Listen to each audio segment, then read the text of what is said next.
చారిత్రక ప్రాధాన్యమైనటువంటి ఈ పల్నాడు డిస్ట్రిక్ట్కి ఎస్పీగా నాకు ఈ అవకాశం ఇచ్చినటువంటి గౌరవ ముఖ్యమంత్రి గారికి, మా డీజీపీ గారికి, మా సీనియర్ ఆఫీసర్స్ అందరికీ కూడా హృదయపూర్వక కృతజ్ఞతలు. ఈ మధ్యకాలంలో ఎలక్షన్స్ జరిగిన దగ్గర నుంచి కూడా పల్నాడు డిస్ట్రిక్ట్ గురించి నెంబర్ ఆఫ్ ఇష్యూస్ అవి చూడడం జరిగింది. ఇక్కడ కూడా చాలా సమస్యలు రావడం జరిగింది. వాటన్నిటినీ కూడా నా ముందు పనిచేసిన అధికారులు వాటిని సమర్థవంతంగా పరిష్కరించడం జరిగింది. సో నేను కూడా ఈ విషయాలు ఏవైతే ఉన్నాయో వాటిని తొందరగా అవగాహన చేసుకుని వాటిని చట్టపరంగా ఏ విధంగా చేయాలో ఆ విధంగా చేయడానికి కృషి చేయడం జరుగుతుంది.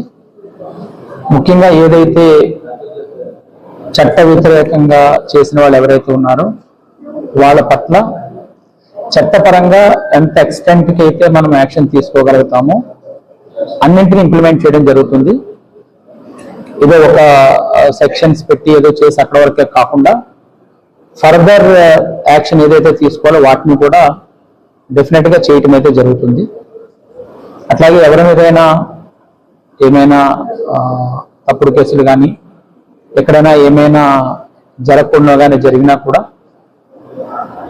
ఇమీడియట్గా తెలుసుకున్న వెంటనే మాత్రం వాటి పట్ల ఖచ్చితంగా స్పందించడం జరుగుతుంది. విమెన్ ప్రయారిటీ డెఫినెట్గా తీసుకోవడం జరుగుతుంది. అలాగే ఈ సీసీ కెమెరాస్ ప్రాజెక్ట్ ఏమైతుందో దాని విషయంలో ముఖ్యంగా ఈ గాంజా ఏదైతే ఉందో డ్రగ్స్, యాంటీ డ్రగ్స్ దానికి సంబంధించి 100 days క్యాంపెయిన్ ఇవ్వడం జరిగింది, 100 days ప్రోగ్రామ్ ఇవ్వడం జరిగింది. దానికి సంబంధించి పల్నాడు జిల్లాను కూడా సమర్థవంతంగా ఆ కార్యాచరణని తీసుకురావడం జరుగుతుంది. అది ప్రయారిటైజ్డ్గా చేయడం జరుగుతుంది. యాంటీ డ్రగ్స్ క్యాంపెయిన్ అందులో ఎవరెవరైతే ఉన్నారో వాళ్ళ తాలూకా రోల్ ఆధారంగా, పాత్ర ఆధారంగా చట్టపరంగా చర్యలు తీసుకోవడం జరుగుతాయి. వివిధ రకాలైన కౌన్సిలింగ్లు కూడా కండక్ట్ చేయడం జరుగుతుంది. ఏవైతే కొన్ని ఇల్లీగల్ యాక్టివిటీస్ ఏమైనా జరుగుతుంటే అవి ఏమైనా కానీ ఖచ్చితంగా ఎవిడెన్స్ ఆధారంగా కానీ ఉంటే వాటి పట్ల కూడా పోలీస్ పరంగా మేము ఎంతవరకు అయితే చేయగలుగుతామో అది ఖచ్చితంగా చేయడం జరుగుతుంది. అదర్ డిపార్ట్మెంట్స్ ఏమైనా కలిసి చేయాలి అని అనుకుంటే వాళ్ళతో కూడా సమన్వయం చేసుకుని ముందుకు వెళ్ళడం జరుగుతుంది. ప్రజలందరికీ కూడా మీ ద్వారా తెలియజేసేది ఏంటంటే ఈ సమస్యలు ఏవైతే ఉన్నాయో వాటిని ఖచ్చితంగా నా దృష్టికి తీసుకురండి. ఎక్కడైనా ఎవరైనా మీ పట్ల ఏమైనా అమర్యాదకరంగా కానీ అట్లాగానే ప్రవర్తించినా కూడా తెలియజేయండి. ఖచ్చితంగా మేము స్పందించడం జరుగుతుంది ఉన్నతాధికారులను. అలాగే మీరు కూడా అన్నెసరీ విషయాల జోలికి పోకుండా